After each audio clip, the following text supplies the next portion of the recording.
lock in. What you endured was not a series of unfortunate events, it was a coordinated spiritual assault. The reality is finally surfacing. The black magic they did on you is unforgivable. Their prayers are useless. Death is the only way to pay the spiritual debt they incurred by targeting a protected soul. You emerged as the ocean that swallowed your attackers whole. Every part of their scheme has backfired, leaving them to face a final absolute reckoning. You felt it before you could name it. That is where this begins. It did not start with a dramatic event. It did not start with a confrontation. It started quiet. It started as a feeling. Something shifted in the atmosphere around your life, and you picked it up the way a dog senses a storm before a single cloud appears in the sky. Something was off. Your instincts fired. You looked around and nothing appeared wrong on the surface, so you talked yourself down. You called it stress. You called it overthinking. You kept moving, but it did not go away. It got heavier.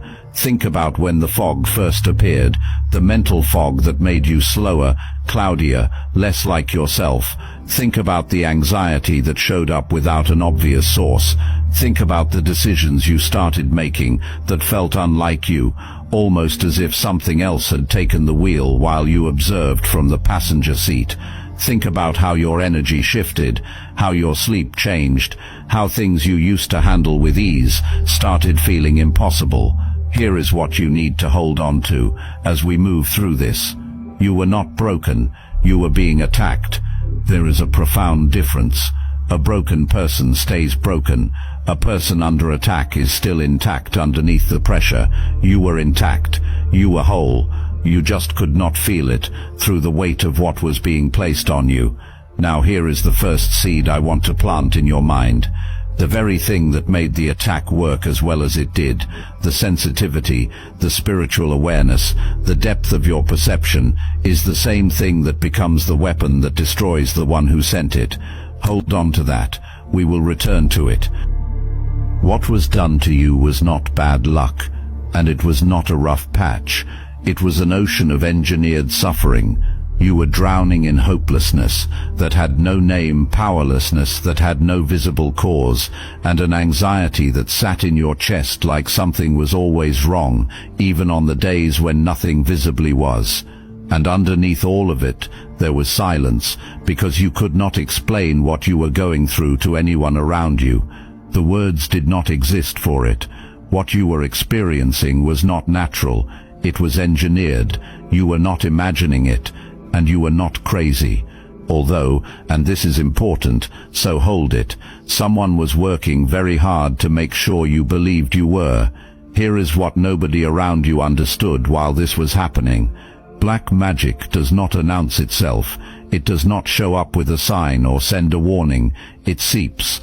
It infiltrates through the invisible channels between people, through the connection that exists with someone who has access to your energy, your home, your bloodline, your name.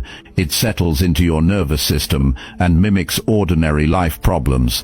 It looks like bad luck. It looks like depression. It looks like a string of poor decisions. It looks like everything going wrong for no apparent reason. And the person running it is counting on it looking exactly like all of those things, because the moment you stop explaining what is happening as ordinary and start calling it by its real name, that is the moment the power they built over your life begins to break.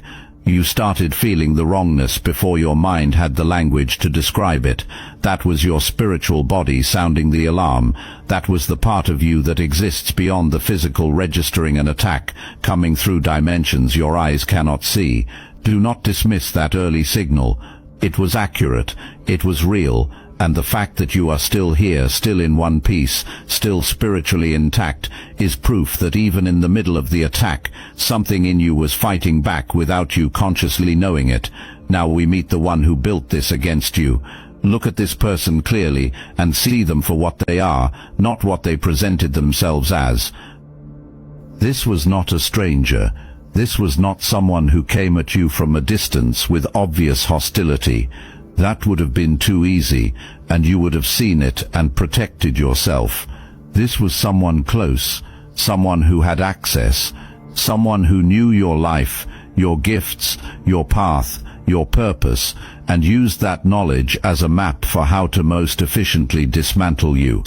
The original plan accounted for the attack, the ocean, the darkness, the near miss at the edge, and it built the outcome on the other side of all of it. You were always going to come through. The only variable was whether you would come through smaller or bigger. You came through bigger. An attempt was made to end a chosen one. Instead, the preparation of the chosen one was completed. That is the most expensive mistake ever made by the people who came against you, and the bill is being paid now in full.